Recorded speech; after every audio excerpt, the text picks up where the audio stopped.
વડોદરામાં ટ્રકે બાઇકને ટક્કર મારતા દંપતીનું મોત। 11 મહિનાનો પુત્ર 3 વર્ષની પુત્રી હવામાં ઉછળી સાઈડમાં ફેંકાતા બચાવ। વડોદરા અને ડભોઈ વચ્ચે આવેલા ભીલાપુર રેલવે ફાટક પાસે મોડી રાત્રે ટ્રક અને બાઇક વચ્ચે ગમખ્વાર અકસ્માત થયો હતો। આ ગોઝારી ઘટનામાં યુવાન દંપતીનું સ્થળ પર કરુણ મોત નીપજ્યું હતું, જ્યારે 2 માસૂમ બાળકોનો ચમત્કારિક રીતે બચાવ થયો હતો। જોકે 2 બાળકોએ માતા-પિતાની છત્રછાયા ગુમાવતા અરેરાટી મચી ગઈ છે। પરિવાર વડોદરાથી પોતાના ગામ પહોંચવામાં જ હતું, જ્યાં કાળ બનીને આવેલી ટ્રકે પરિવારને વિખેરી નાખ્યો હતો।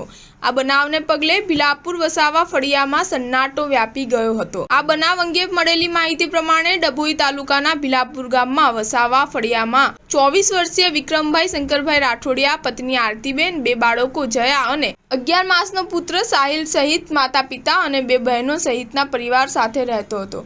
વિક્રમભાઈ રતનપુર પાસે આવેલી ચપ્પલ બનાવવાની કંપનીમાં 2 વર્ષથી નોકરી કરતા હતા। ભીલાપુરા ગામ સહિત પંથકમાં એરેરાટી ફેલાવી દેનારા આ બનાવની જાણ ડભોઈ પોલીસને થતાં સ્ટાફ તરત જ ત્યાં દોડી આવ્યો હતો અને દંપતીના મૃતદેહો કબજે કરીને પોસ્ટમોર્ટમ માટે ડભોઈ સરકારી હોસ્પિટલમાં મોકલી આપ્યા હતા। સાથે પોલીસે ટ્રક કબજે કરી ફરાર થઈ ગયેલા ટ્રક ચાલકની ધરપકડની કાર્યવાહી હાથ ધરી છે। સ્ટાર ન્યૂઝ 7 હંમેશા સચ્ચાઈની સાથે।